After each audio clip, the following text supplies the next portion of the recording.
Hi everyone, this is Starpath Academy Storytime, and in this video I will be continuing on how to prepare for hyperinflation from my Romanian experience. So if you checked out the channel, you'll see that I'm sharing my experiences, my knowledge, and whatever um, wisdom I gained um, from my family and myself living through hyperinflation in Romania in the 90s. And in this series, I'll be doing some preparation videos because you guys asked a lot, like what could you do? How would I prepare if I'm preparing right now? And how would I prepare right now? So in this part, I will be focusing on the first S from the plan. So if you haven't watched my first video on how to prepare for hyperinflation, speaking from my Romanian experience, part 1, the concept, then I would advise you to watch that video first and then come back to this video afterwards, because we will be talking about some concepts that we talked about in that video. Okay, so hopefully you already saw that video, and let's continue. So the plan that I outlined there was a plan that I call C4S. That's 1C and 4 S's. That's connections, sustenance, shelter, security, and skills. And these are sort of categories, but you could also think about them as perspective, because when we talk about a topic, it could be in one category or multiple categories, and then you have to shed light on it from multiple perspectives. And these would be your main perspectives. There's actually a fifth S that I haven't talked about and I won't be talking about in this video, but if you want to guess, then please do in the comment section. What would that fifth S be? So the first four are sustenance, shelter, security, and skills. And there's another one that actually permeates everything, including contacts, connections. Um, so please do your best guess in the comment section. Another thing that we did in the previous video was actually trying to understand the effects of hyperinflation on a family or on you, or how it would play out, right? Because it's really hard to guess what goes up, what percentage, and like when it does, and because it comes in waves, and we talked about this in previous videos. So the easiest way to kind of simplify that and to prepare for that is to reverse that. Whereas you're thinking normally in hyperinflation, your salary or your income stays the same and everything keeps on going up in price, right? So we can inverse that where everything stays the same, but your income is shrinking, right? And that means every asset that you have in cash, or you have an income in cash, that is shrinking. So we drew up a little chart, if you will, which I have here. This is a bit more complicated because we will be working on this. So let me tell you what you should do, and let me actually switch this.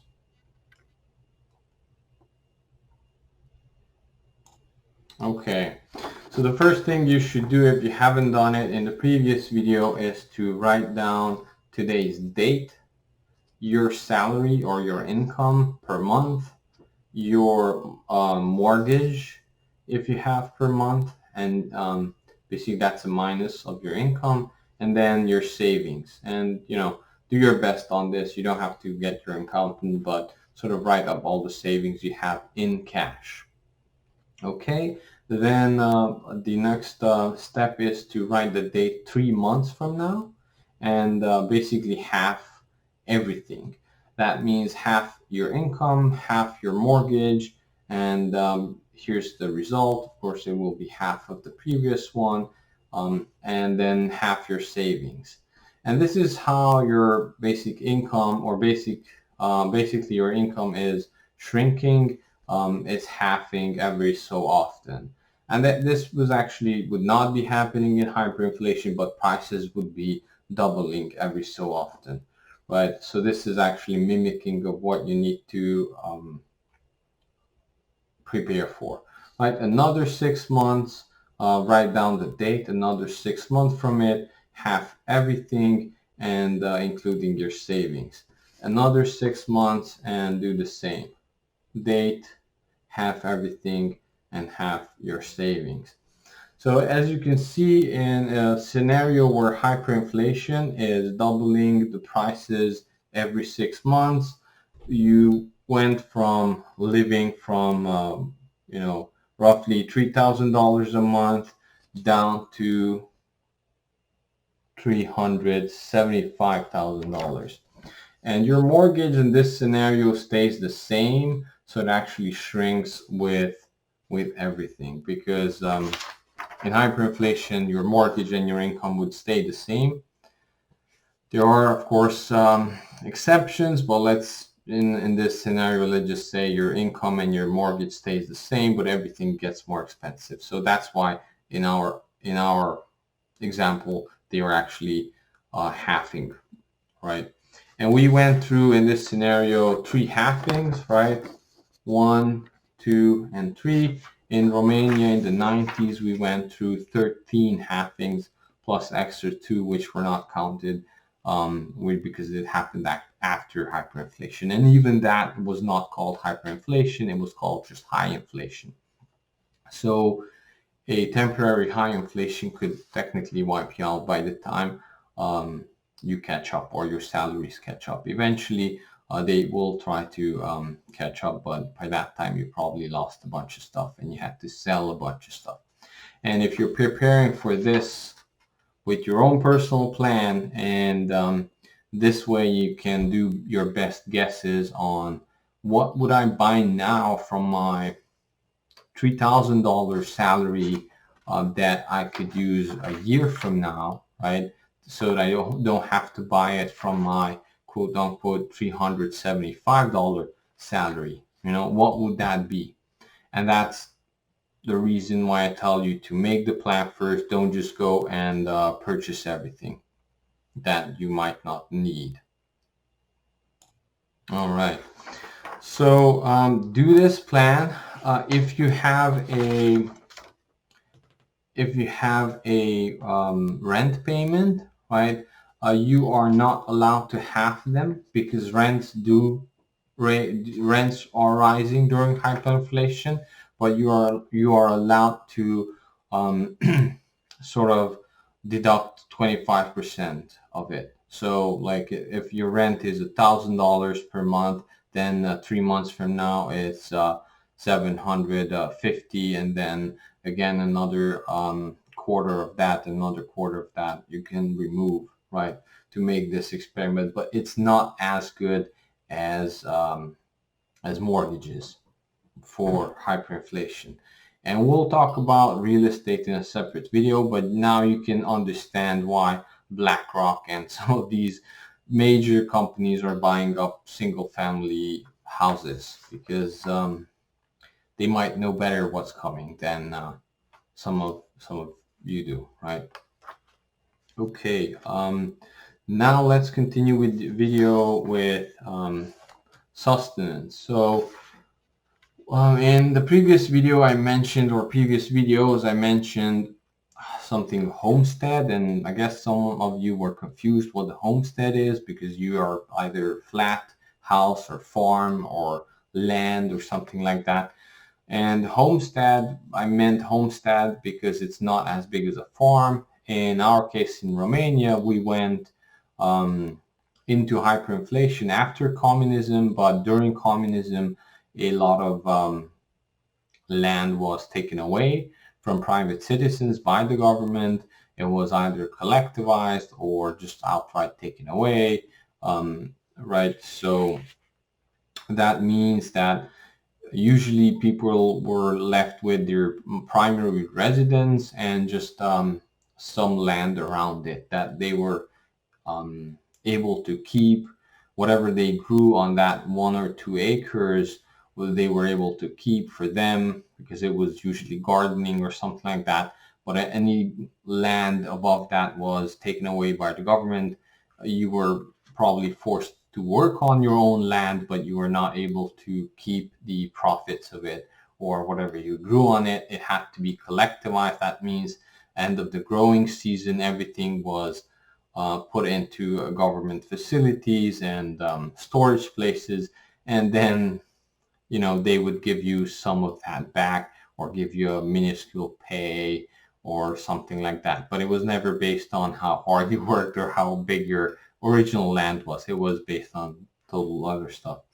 Anyway, so the homestead was that land that was roughly around 1 acre around the house, or depending on what jurisdiction you were in, it could be 2.5 acres, up to even 5 acres, depending on what type of land was and where you were and how favored you were with the party and so on. So let's just go with 2.5 acres. That was sort of like right in the middle there. So 2.5 acres. So what you can do on 2.5 acres, right? Well, the first thing that you could do is gardening. And what I'm going to be talking about a lot of topics here. Just know I'm not an expert in any of this. I know this from experience, and I experienced a lot of this, and everything I learned was from my father, my mother, grandparents, sister, and so on. So there's a lot of good resources that you can research on YouTube or anywhere else. I'm just going to go through some of these topics to give you ideas, basically. And of course, you can ask always questions, and I'll do my best to answer them. But I'm not giving advice. These are just my opinions, and ask your agricultural advisor for advice, or your professionals. Right, so the gardening is the first thing that you can start with. Growing roots and veggies, that would be the first thing. It's cheap to get started. Start with something small, right? And then you can grow and see if you like it, and see if you can handle it, right? But even for a small garden, you'll actually find out what you need, right? That means shovels and hose and dirt and irrigation and the seeds and how to store seeds, what plants have what type of issues that you'll have to learn, right? We grew potatoes mostly on our land, but we also had vegetable gardens and so on. So you'll get to learn a lot. Regarding potatoes, you can grow a lot even on 1/4 of an acre if you get really efficient at it and you know what you're doing. If you actually have to survive on potatoes, then definitely go above that, maybe 1/2 acre.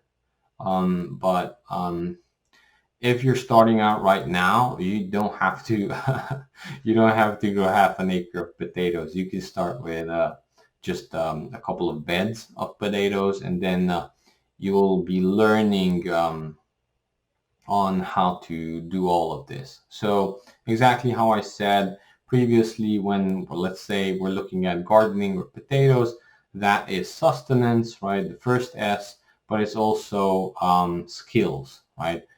So these are just points of views that you can take a look at any topic, right? And most of these topics will be in multiple categories, right? So the first thing you'll do is actually develop your skills. You get to learn about early blight, black blight, Colorado beetles, what are those tiny things? Flea beetles, they're the worst. So you'll get to learn how to treat your plants organically. Hopefully, I would just say do it organically as much as possible, because you'll be eating that, right? You don't want to poison yourself with a lot of these chemicals. So the main things that you could use for in the garden that are organic, that we used was neem oil, which is one of the best things ever. Um, then diatomaceous earth is another thing, um, and copper sulfate, even garlic water, which are really good. And if you're gardeners, you probably already know all of this, but these are sort of like the key things that we use a lot. Definitely diatomaceous earth is that nuclear bomb that you can put on. It's totally food safe. You can buy the food safe or food grade one.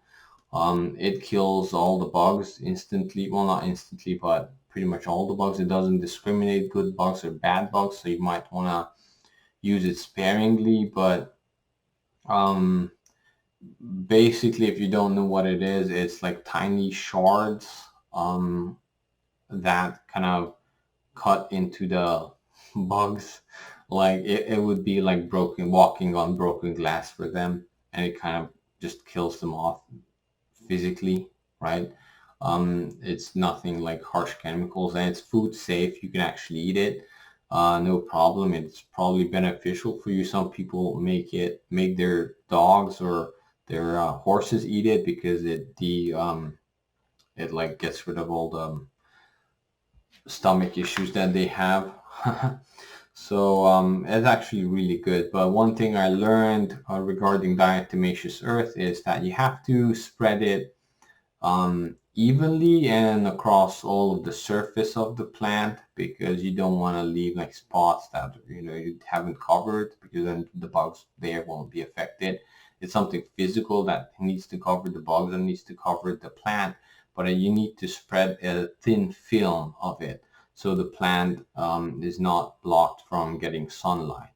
So the best there's a really good tool that I can link that we use all the time. It's it's basically a spreader, a manual spreader that you hand crank, and it just blows. You put the diatomaceous earth in, and then you kind of blow a very thin film of this diatomaceous earth on the plant. Okay, it's called Dust and Miser. Yeah. So I'll have a link. I'll have a link there. But again, with any purchases, whenever I put a link, wait 48 hours before you purchase it. You don't want to, impulse buy anything. We already looked at your plan, right? You have to make that dollar stretch. You don't want to buy stuff you don't need. You want to make sure you have a garden first before you start buying all of this. Anyway, but do use it sparingly. It kills all the bugs, even the beneficial ones. So try to do something else. Back in Romania, we actually handpicked the bugs off.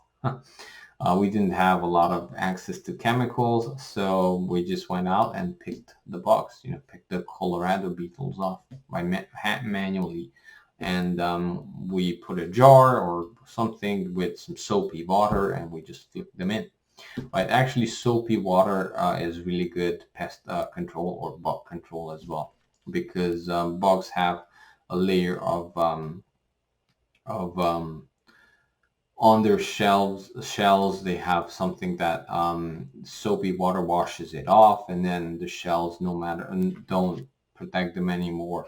And look into it; it's really interesting. Okay, so just regular soapy water is good too.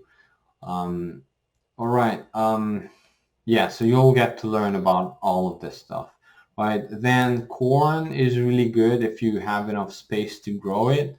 You don't need too much of it, but I'll tell you why you need some.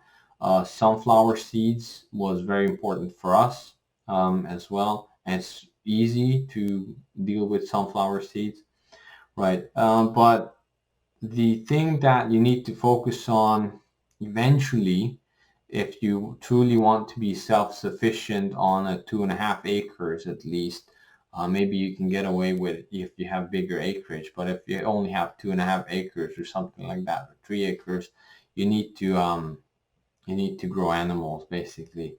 Um, and the easiest thing is chickens. So look into how to grow chickens, right? And basically, there's not a lot of stuff you need to do. You just have to make a decision. Are you like growing what type of chickens you are? Yeah, is it for eggs? Is it for meat? What type of chicken coop you can come up with? Will you be building your own chicken coop or just buying it? Sometimes saving the time is much more important than buying you building your fanciest chicken coop ever. So you have to make a decision there based on your financials and so on. Eventually you'll grow, and look into something called a chicken tractor. So that was really important as well. Yeah, I won't get into the details, but look into that as well. Or how you can use your chickens in your gardens. There's a lot of things you can do.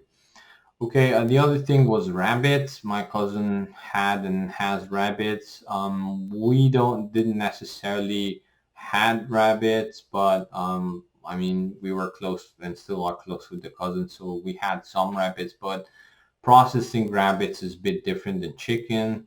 Processing chicken, I think it's probably the easiest, right? There are even now those like funnels where you put the chicken upside down and then next to a tree, so it's easier to end it, right? And even there are machines that pluck the chicken for you, like pluck the feathers from chicken. So I can post some links there as well. We haven't tried it, but you have to be able to process the chicken. It's not a big deal to process chicken. Rabbits, you have to know what you're doing, but rabbits are fairly easy. It's not a big deal to have rabbits from what I've been told. And of course, if you want to be really self-sufficient, eventually you have to get into raising pigs, right? Raising animals and raising pigs. That was something we did. So I tend to know more about that one. But I think the most important thing is to, well, other than the shelter for them and everything, is the feed. So in our case, we either grew some of our feed or bartered with other neighbors who were growing feed, pig feed. But nowadays you can buy pig feed, but I honestly don't know what's inside of it. And I would not want those pigs eating poison because you'll be eating the pigs. So who knows what's in that? Honestly, I don't know. You want to mix your own pig feed, and look up how to do it. Basically, corn, potatoes, roots, squash. There's a lot that you can get away with basically, but they do have to have sort of a balanced diet. But it's not as hard, you know. And even if you barter for feed with something else, maybe you give them eggs or chicken or whatever. Just have some of your own as well, because there might be time where barter doesn't work all that well, so you'll need to fall back on your own supply for that, or storage, or whatever you store, right? Um, right. Yeah, just it's definitely don't start with pigs if you have all of the, having a garden first helps, having some corn, just a little bit corn, or having connections rather, because corn is, you'd have to have a lot, but having connections on how to get feed for porks is the way where you start before you dig into, raising a bunch of pigs. But it's not the easiest thing to do, but if you have that, you're going to be pretty much self-sufficient very fast. Yeah, I'm really confident, but it's something to research a little bit, right? And it's not as a big deal as people think it is. All right, and then processing pigs. So yeah, it's not as bad as people think, but it's definitely not chicken. You have to know what you're doing. So I mean, if this is your first year or whatever, then definitely you need to have someone come over, right, and process the pigs for you, and then you kind of learn with every process how to do it. But eventually you can learn it, and my father was able to do it, and I'm not yet able to do it. I don't have the self-confidence yet, but it's like if push comes to shove, I could probably do it. But there's like, you don't have to do it right now, right? Preparing is mostly having things ready just in case, and having connections and having skills. You don't have to be immediately self-reliant. So I'm listing a bunch of stuff here, but no, this is like, take your time, right? Take your time, see what's important for you, and then move move on your own pace with your own budget, right? Maybe you're still living in a flat, right? We'll have a separate video for apartment dwellers, like what things you can do, but really it's, your options are limited, so you have to work on that first C a lot, right? Connections. You need to connect with farmers on farmers markets and so on. Much more than if you are living on a homestead or on a farm. Okay. One thing to note here was that we consumed pretty much everything, from the pigs that we processed. There was not much wasted. Maybe the eyeballs and the hair of the pig. That was pretty much it. I'm not even joking. You ate everything, or you found, and if you're a hunter, you probably already know this. But there's ways how you can eat pretty much every part of that pig. You can do soups, right? You can do meat jellies. Look up Hungarian pork jelly. Um, it's I mean, other Eastern European countries have like their own pork jelly recipes. But I mean, I like the paprika with the pork jelly. So pork jellies, pork cracklings, pork rinds, chitterlings. I'll have some links if you don't know. I mean, I've tried to translate them into English, and I'm not necessarily sure if I'm telling you the right words, what they are, but like liver sausage, blood sausage. Now with blood sausage, they're based on, some family members did consume the blood, some did not, right? So it could be a religious thing as well. But yeah, so pork browns, I believe what they were called, and lard. Yeah, greaves, cracklings, pork rinds, um, and yeah, let me check this. Brawn. I think that's how they pronounce it. I'll have some links, so check them out. Right. So pretty much everything of the pork you can consume or have a use of. I remember cleaning the small intestines, right, with on a piece of wood, right? Then you would wash it, and you would take the non-cutting edge of the knife, and you would. The smell was the worst, but I mean, you need casings for the sausages, so you do it, right?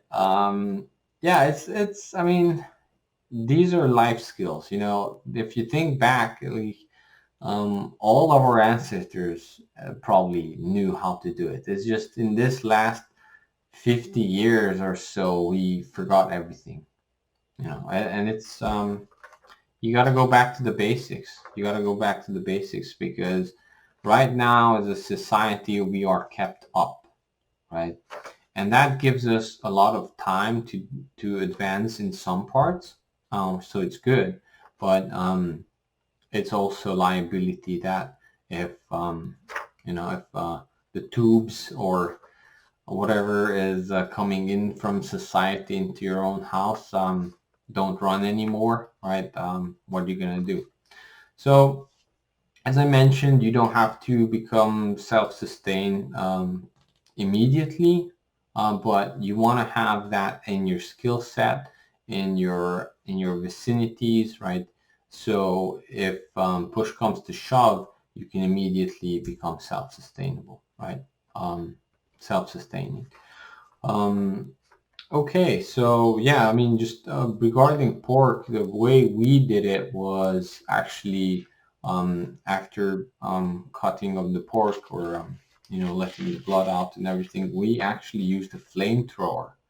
So we would have these homemade flamethrowers. Yeah, it's not a big deal to make one. Um, you can probably look it up, but it would be either electric or hand cranked, and it was just actually wood burning in that tube, and the wind or the air was blowing through it, and you would have these huge flames. You could actually use the flamethrower to clear the all of the hair of the pork, and then you would take the dull knife, and then you would scrape it off, right? And you would have the pig there, and there were we would eat the ear right after it was sort of semi cooked with the flamethrower. We would fight over who gets the ear or the tail of the pig.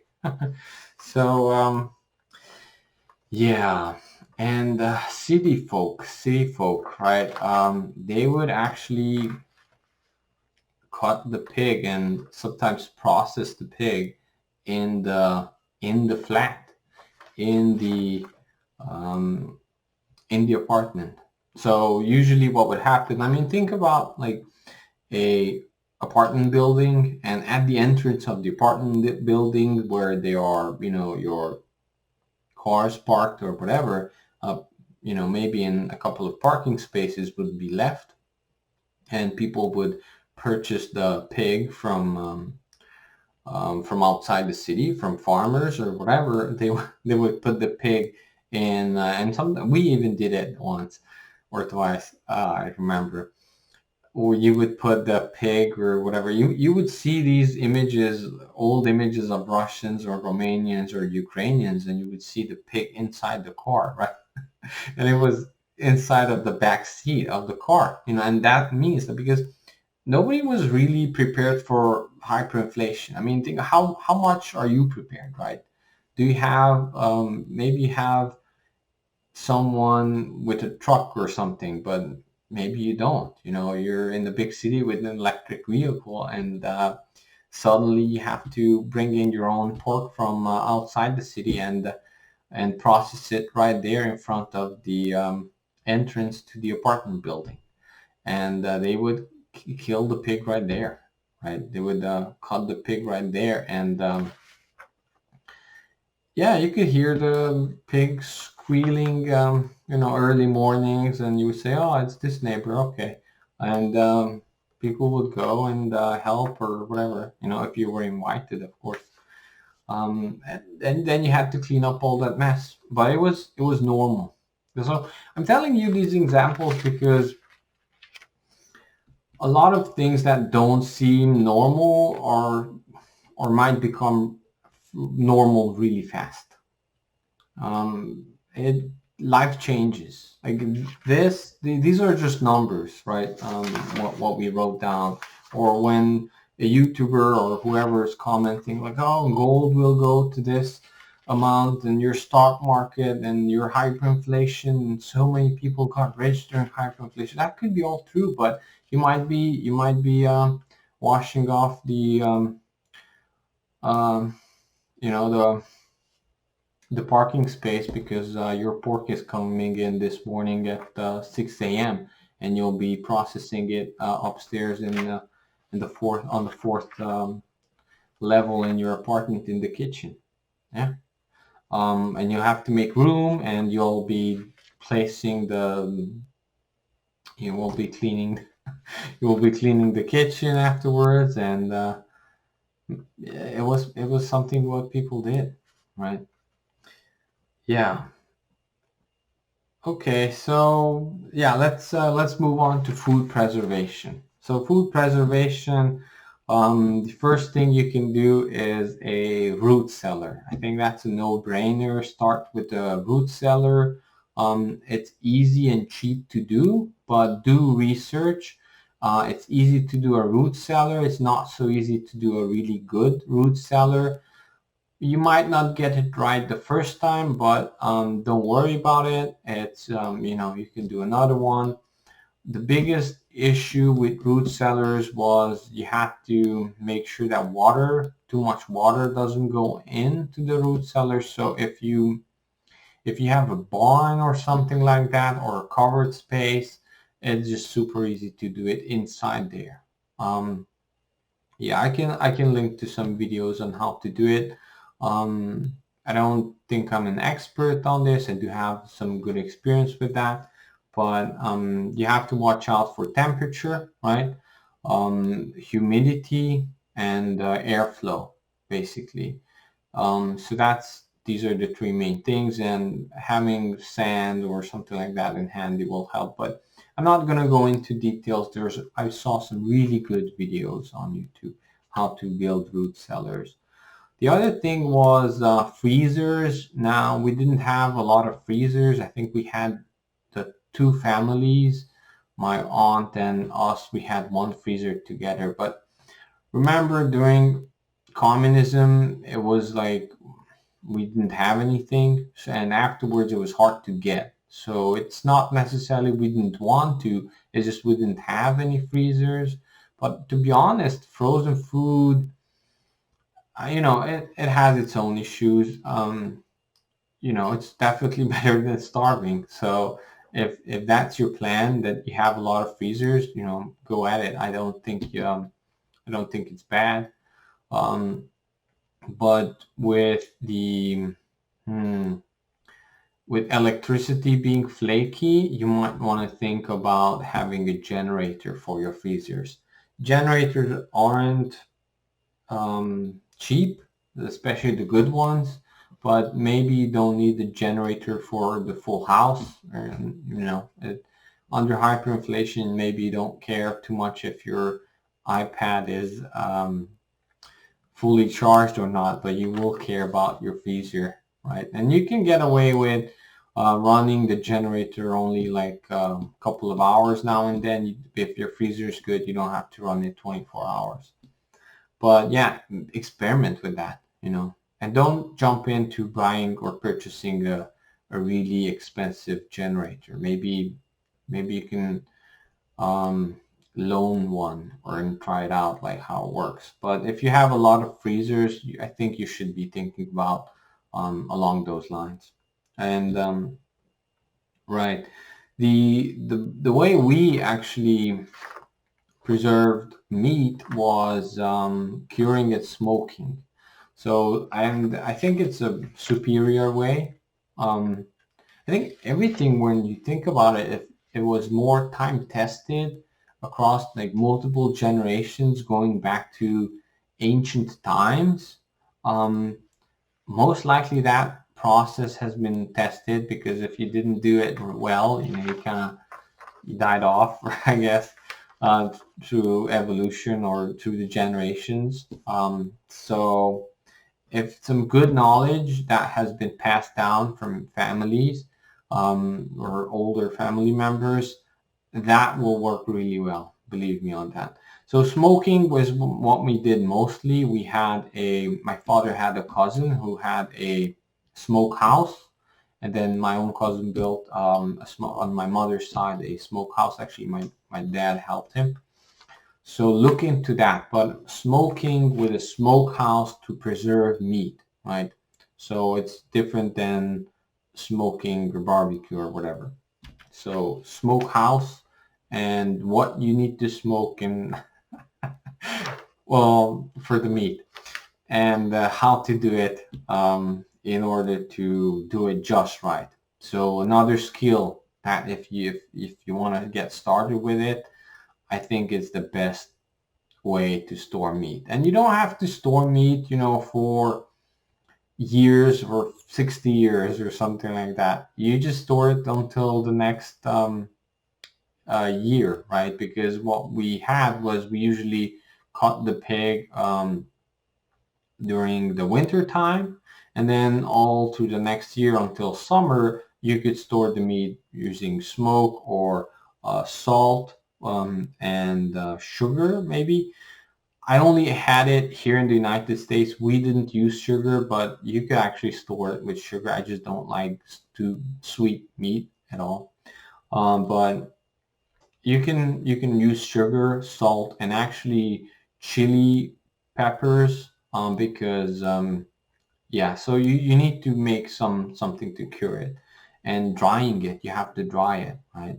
There's a certain humidity that has to stay in the meat, in the ham, maybe, right, in the sausage, but the outer layer has to dry completely. And then you have to store it in a well ventilated, colder place where you have we actually built these boxes. Some of it we stored in the apartments, on the balcony.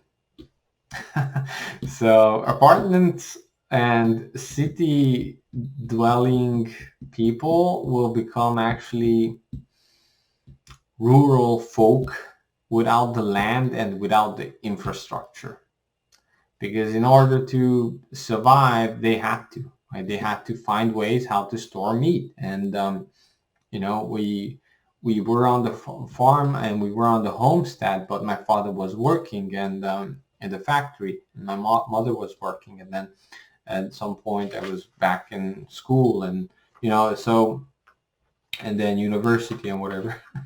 So life doesn't stop, but you just have to find alternative ways of doing things. I mentioned in the previous video, some people made wine on their balconies, or these old Soviet bunkers that people sectioned and made storage places out of.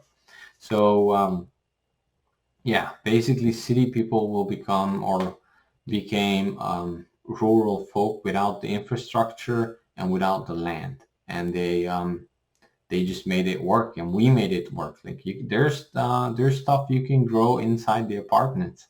I bet some of you people know what I'm talking about. But my grandmother on my mother's side was growing actually cherry tomatoes in the apartment, right?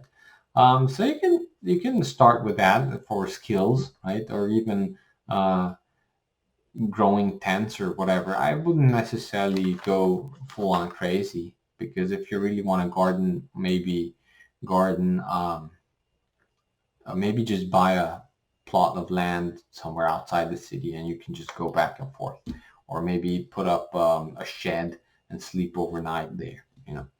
You do your own plans. I'm just giving my opinions.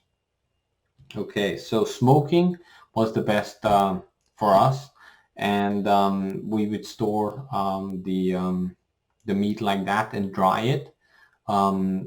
Beef jerky or sausage links, dried sausage links, would store very well. It just basically we had these boxes where it was screen on two sides, and you would hang them, so they have to be well ventilated in between them. A lot of sausage links, right? In between them, the air has to flow, and you have to have a pan or something below, because during the warmer days it starts to drip a little bit, and you have to catch that, right? But there's the ways how you can store meat, but you have to start small and experiment, because things could go very bad if you don't know what you're doing. Now, actually, there's a type of mold which I believe it's called white mold, and it's a type of penicillin, which actually could grow, or actually you make it grow. There's certain treatment you could do it to salami and sausages, or even Tuscan salami, if you know what that is. That actually helps it preserve, right? But it's like a certain type of mold that you make it grow on the outside of the salami, right? And it's really good. And if you want to try it, there's Olympia provisions. Yeah, maybe I'll have a link there. Um, Samithya Sek, I believe it's pronounced as dry salami. So Olympia Provisions dry salami. If you want to try the taste of it, like how it would that taste, like there are companies who do it. It's really good. I love it. Absolutely love it. But yeah, you drying, smoking, curing. We would even do whole like pork bellies, right? So you can dry and cure in the salt. In the apartment, we had like these wooden boxes of salt, and we would turn the pork belly and we would cure it, right? And then after it's been like, there's a process to it, and you can then later hang it and dry it, and yeah, so you can consume it that way. There's a lot of ways how you can store meat. For roots and veggies, again, a lot of ways to do it, but having a root cellar or having a storage place somewhere that's cold a little bit, um, yeah, roots are probably the easiest one. Okay, actually, lard was big on storing stuff. So storing sausage links, cooked sausage links in lard. Basically we had a big bucket of lard, but it was like a bucket and then cooked sausage links. So basically you cook it, you put it in the bucket and you pour lard over it until it like fills to the top. And lard will preserve it. Yeah, and you can consume the lard. Like we would eat lard put on bread and just eat it with raw onions. And it was, I really like it to this day. Yeah, so regarding eating food and health and whatever, nowadays people are consuming just the protein, just the muscle of the animals, and um, and that's only like one-sided because you're getting the proteins from the animals, but there's a lot of other nutrients and um, other stuff in the animals stored in other parts that people are no longer eating, which are actually very important um, for the body, right?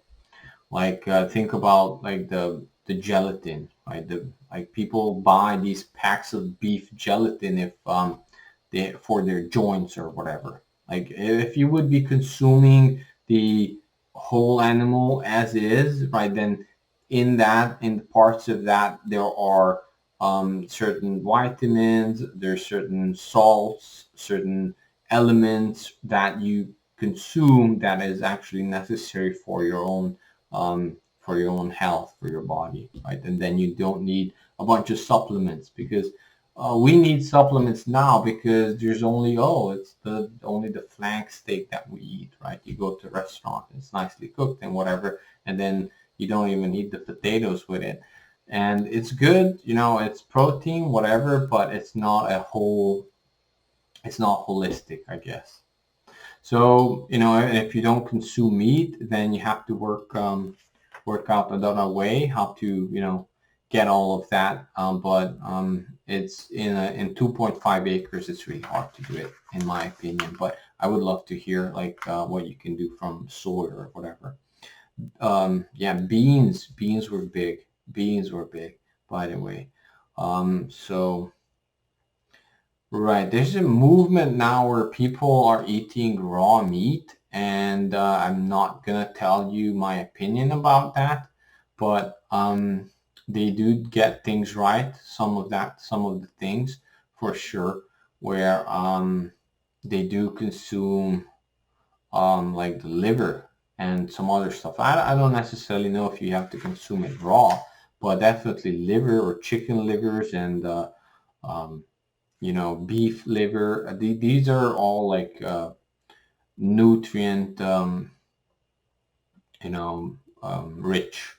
There are a lot of stuff that are nutrient rich in animals, and that people don't need, right? And that's, in my opinion, I'm not a doctor, right? But my opinion, a lot of like problems stem from nutrition, right? And if you're a doctor, then I would really like to have like listen to your opinion on this, and whatever you have to say. And if you're vegan, then I would really like to listen to your opinion, like how do you, substitute some of these, and then we can share opinions, and we don't have to agree. That's totally fine. Right. Yeah. So storing sausage links in lard was big. And you can look into how to preserve or can sausages with lard, and like canning jars, right? Um, where you put whatever you want in plus the lard, and then once you can it, you turn it upside down, and it makes a seal around it. So there's like ways how you can do it. The more old timey the technique, the more trust I have in it. And, of course, try it out. But the less additives you put in, or less chemicals you put in, there are some that might be necessary that was available back in the day. But the more trust I have in it. Canning, I don't want to get into the subject. It's huge and I love it. I absolutely love it. And we could have a separate video on canning. Um, I don't have too much experience myself. My wife cans and we do can, but I just kind of help. I'm not the expert on the topic. And my grandmother canned, everyone in the family, especially um, the women, knew a lot about canning and still know. But it's an extensive topic, and it's really, really, really good to get into it. But do it with, um, budgets in mind and everything, because like what was the first thing, or one of the first thing that went missing from the shelves during the toilet paper virus crisis was jars, right? So people know more than they admit they know, and feel more than they admit they feel. The other thing was actually anaerobe fermenting. So fermenting food underwater. So anaerobe means like not on air, but actually without air. So fermenting, let's say cabbages or other vegetables. You can ferment a lot of things. I mean, it's again a very extensive topic. There's a certain type of jars that you have to have that seal well, and it actually has a mechanism that lets gases escape from underwater, but don't let gases go in. So basically, it has like that little tube, or it has constant water in it, and then maybe the cabbages are underwater. It has to be pressed down with something so it's completely immersed in water. But then as carbon dioxide is escaping, it lets it out. So that was big again, and the biggest thing we did was cabbages, and actually whole cabbages um, in barrels. So we had like 2 barrels of salt water fermented cabbages in those bunkers, in our parts of that section, the bunker, that a Cold War bunker that I was talking about in the previous video. And that was big, but you have to know how to consume it, or how to prepare food. And if you want to do research on it, search for um, Romanian fermented whole cabbage.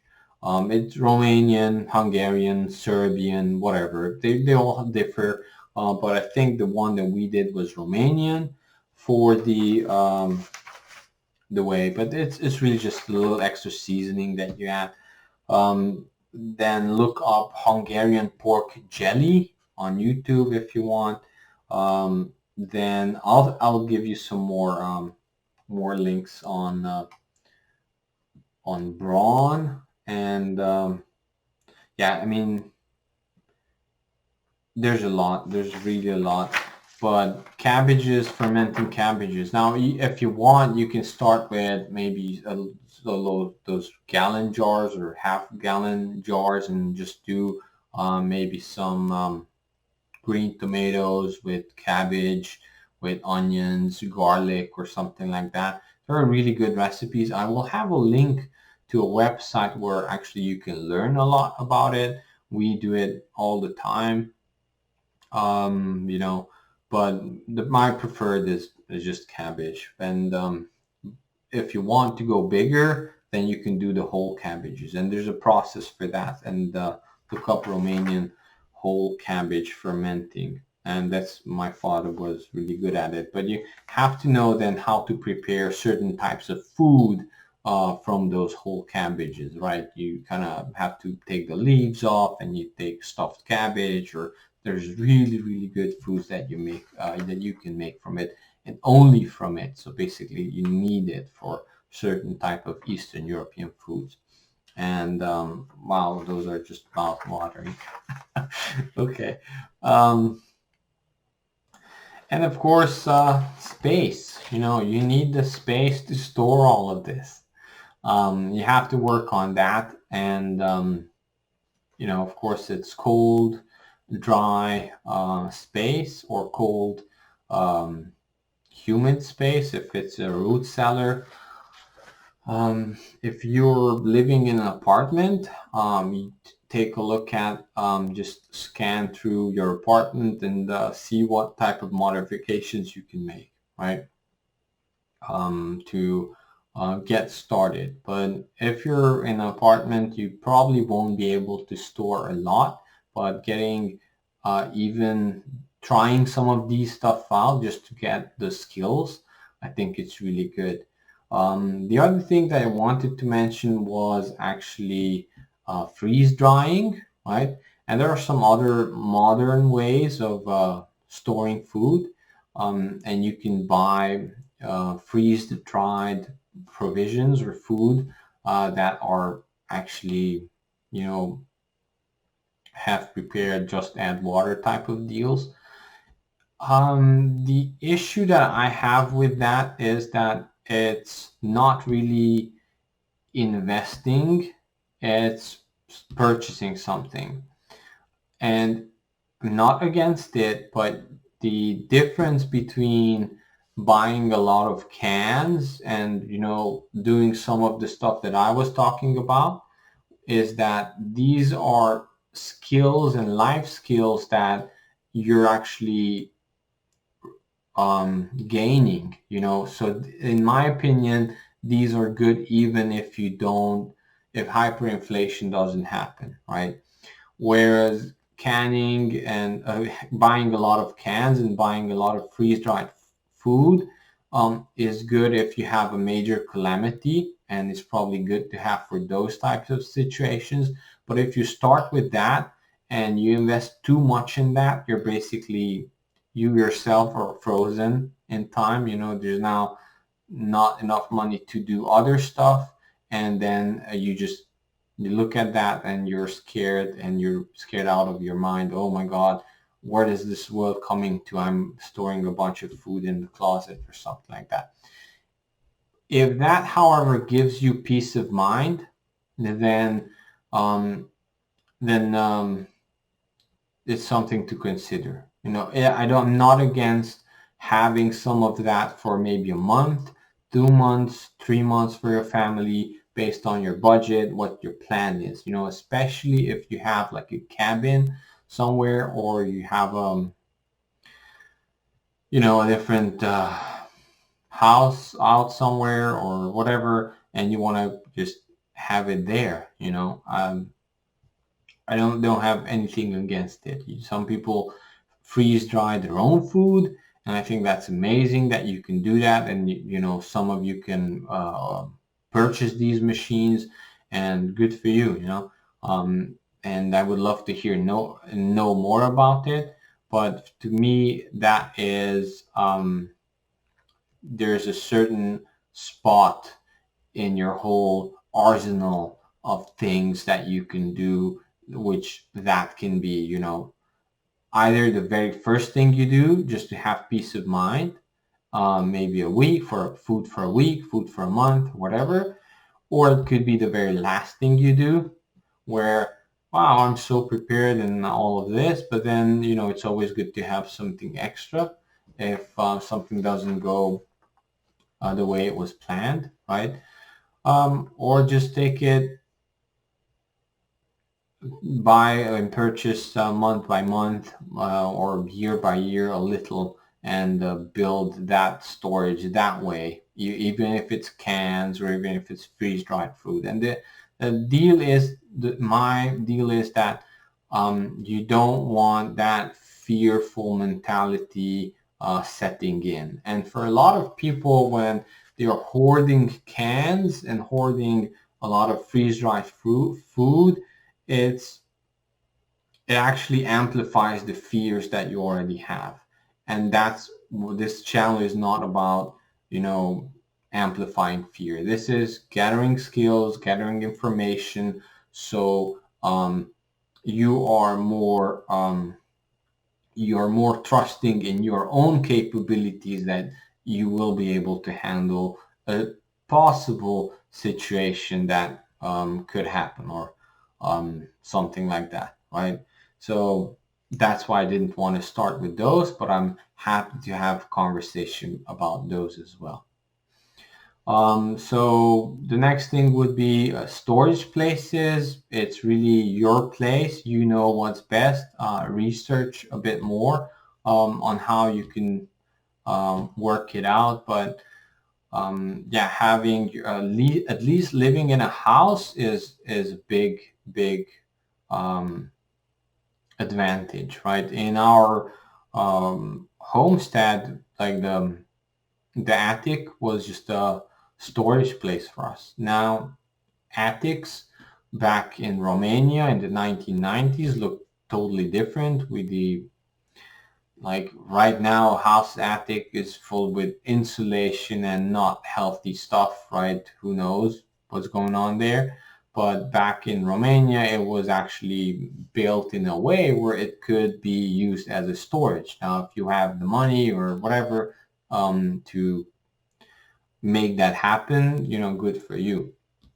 But storing food in a average suburban American house in the attic, I don't think it would be good unless you had it done or major renovation happened, right? But one thing we stored was nuts, chestnuts, a lot of chestnuts. We had fruit trees and nut trees, and we stored and dried chestnuts, we stored and dried corn, a lot of stuff. And there were ways in that you have to do it, and you have to hang it from somewhere so like other stuff can get to it. We can talk about those as well. Even sometimes dried and smoked meat you could have if it's more temperature controlled. But yeah, some of the houses, and the house that we lived in outside in my grandmother's place was actually built from mud bricks. So you guys talk about, well, you had a homestead. Yes, we had a homestead. We didn't have running water. We had an outhouse, and it was made from mud bricks. But actually, all of them was like, if you think about it, a lot of the new generation is looking back to these, and we're finding out like how like earth ships, right? If you research on earth ships, that's really good. These old ways of doing things was actually much beneficial for the environment, for yourself, and sometimes not sometimes, like mud bricks for sure is more thermo insulation is super good for mud bricks. I mean, the house was cold in the summertime. Inside the pantry was cold in the summertime, and it was not freezing in the winter time. So it has like, yeah, it has all these benefits. And if you want to do a YouTube channel of building houses from mud bricks, I would be really interested in helping you actually, because I have some knowledge about that. I remember using the mud, that my grandmother and I mixed and then formed because the house was old and it was kind of, when we moved back in, for a lot of time period, it wasn't kept up. So we had to prop it up a little bit. And it was interesting to see how all of that is done. So, but you can find places, but you have to work on finding those places. And if you're in a house, you have a big advantage. But if you're in a flat or something like that, you can have creative ways of doing that as well. So that was for sustenance. But if you guys have a lot of questions, then we can do another video about sustenance where I answer some of these questions that you have. One thing that we can continue is shelter and security. But I do want to point out where on this new paper where we wrote the mortgages separately, remember how mortgages were falling, right? Which represented not growing. So I will be doing a real estate and sort of an investment video for hyperinflation, or how to invest for how I'm investing for hyperinflation, or the possibility of hyperinflation. However, I'm not a financial advisor, and my risk tolerance may be totally different than yours. So look out for that video, but I'll be explaining there more. One more thing that I wanted to mention was regarding security. We can do a whole video about security and skills. So please post your questions and I will do my best to answer them. I also have a buymeacoffee.com/StarPathAcademy account where you can post questions. So if you're a supporter or member, then I will prioritize your questions. I do read all the comments on their YouTube videos. However, it turns out YouTube doesn't always give me a notification for a new comment, or sometimes it hides it, or I find sometimes comments from 2-3 days ago that I checked and now I have to check again and now it's there, or sometimes it just throws it into the spam, and that list does have spam, so I don't always check it. So the best way to contact me is through that StarPath Academy, buymeacoffee.com/StarPathAcademy account, and I will prioritize the questions there, but I might share your question with the YouTube viewers as well. So to kind of open the conversation up for other people as well. Thank you very much for watching the video. I hope you have a lot of questions, and I'm looking forward to reading your comments. Have a nice day.